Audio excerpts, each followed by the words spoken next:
Olá, queridos, graça e paz.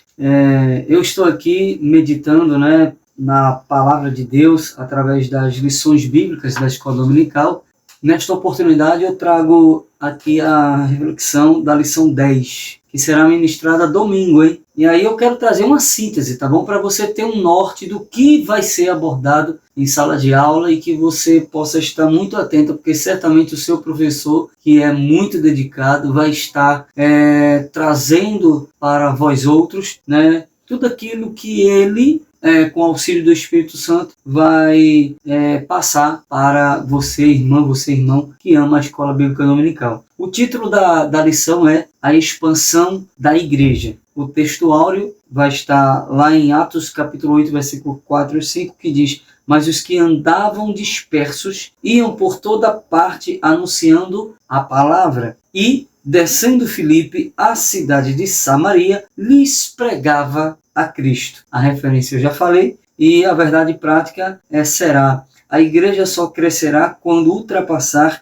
seus próprios limites e levar a mensagem de Cristo para além de suas paredes. A missão da igreja não é uma invenção humana, mas um mandamento divino. Desde o ide glorioso de Jesus em Mateus 28, 19 ao 20 e Marcos 15 e 16, o cristianismo carrega o DNA da expansão. Por isso que este versículo, especialmente o de Marcos 15 e 16, é uma ordenança: ide por todo mundo e pregai, ide e ensinai. Nesse ponto, não existe cristianismo estático. O evangelho é como fogo, aonde toca, acende. Embora a igreja tenha nascido em Jerusalém, não poderia ficar estática, não poderia ficar restrita a um só povo, a uma só cidade. O plano eterno de Deus sempre foi alcançar todas as nações. Você pode confirmar isso em Gênesis 12 e 3 e Atos 1 e 8. Por isso, a evangelização é a respiração da igreja. Se ela parar de evangelizar, deixa de cumprir a sua razão de existir. No primeiro tópico, vamos aprender sobre a igreja diante da perseguição. A expansão da igreja sempre encontrou resistência. Desde os apóstolos, a perseguição foi constante. Mas o que para os homens era uma tentativa de sufocar, para Deus era uma estratégia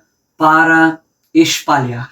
Em Atos capítulo 8, versículo 1, quando a perseguição se intensificou em Jerusalém, os discípulos se espalharam pela Judeia e Samaria, levando a palavra consigo. Nesta lição, o aluno deverá aprender que a perseguição purifica a igreja, fortalece a fé e revela quem verdadeiramente está comprometido com Cristo. 1 Pedro 4, 12 e 14. Sendo assim, o aluno vai sair da sala de aula ciente que na história, quanto mais perseguiam a igreja, mais ela crescia. Queridos, hoje talvez não enfrentemos prisões ou martírios em nossos contextos, mas enfrentamos zombarias, rejeições, ideologias contrárias, intolerância religiosa. Contudo, assim como a igreja primitiva, devemos nos manter firmes, entendendo que cada oposição pode ser uma oportunidade de proclamar a fé. Já no segundo tópico, o professor vai abordar a igreja que evangeliza. E a expansão não acontece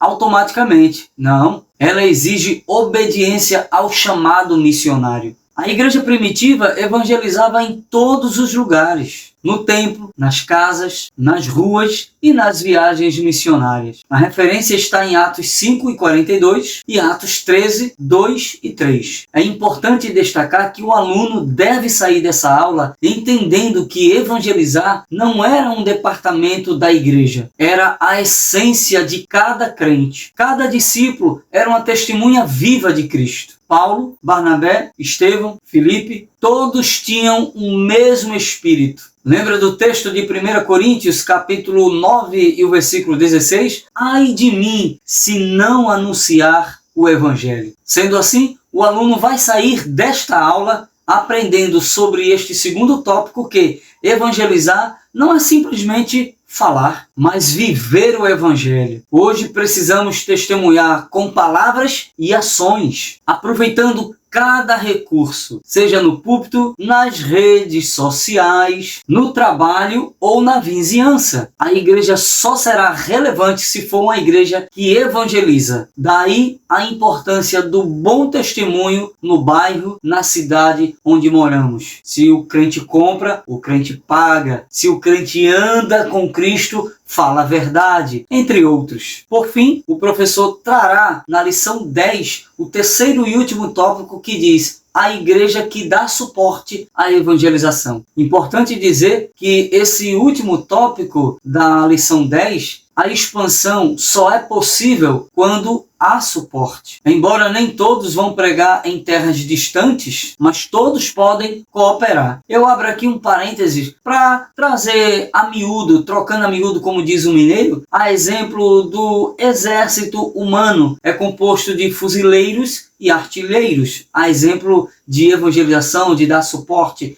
Observe comigo que no exército, o fuzileiro é aquele que vai brigar com o inimigo cara a cara na trincheira. Quando acaba a bala, ele fica com a faca que tem na ponta do fuzil, o sabre, a baioneta. Se acabar a bala, ele continua na trincheira brigando com o inimigo com o sabre que tem na ponta do fuzil. Mas e quem é que dá o suporte? A artilharia. A artilharia, ela não vai cara a cara brigar com o inimigo na trincheira, mas ela fica mandando tiro de canhões nas montanhas, dando cobertura. Quem são os fuzileiros na obra do Senhor, na evangelização? Quem são os artilheiros? Bom, os fuzileiros é aqueles que vai nas ruas, nas cidades, nos hospitais, nos presídios, nas casas de recuperação, dizendo: Jesus Cristo é o Salvador do mundo, Jesus te ama. E a artilharia são aqueles irmãos já idosos, geralmente, que não têm mais condições físicas de estarem presentes, mas eles participam dando cobertura, dando suporte através da oração. E também através da contribuição. Eles não podem ir, mas eles contribuem com seus dízimos e ofertas alçadas para ajudar em todo o suporte na evangelização. Os alunos devem aprender que a igreja de Antioquia apoiou os missionários, enviou recursos, orações e sustentação. Está escrito em Atos 13, 2 e 3. Paulo reconheceu o valor das igrejas que contribuíram para a sua missão. Efésios 4, 15 e 16. Dessa forma, os alunos irão aprender que suporte envolve intercessão, recursos financeiros e algo fundamental: preparo teológico e incentivo. Importante também destacar que em Oséias 4:6, Deus falou: o meu povo é destruído porque ignora o conhecimento. E quando alguém ignora o conhecimento, Deus também rejeita essa pessoa que rejeita o conhecimento para não ser sacerdote, ou seja, quem não senta para aprender perde o direito de ensinar e de questionar.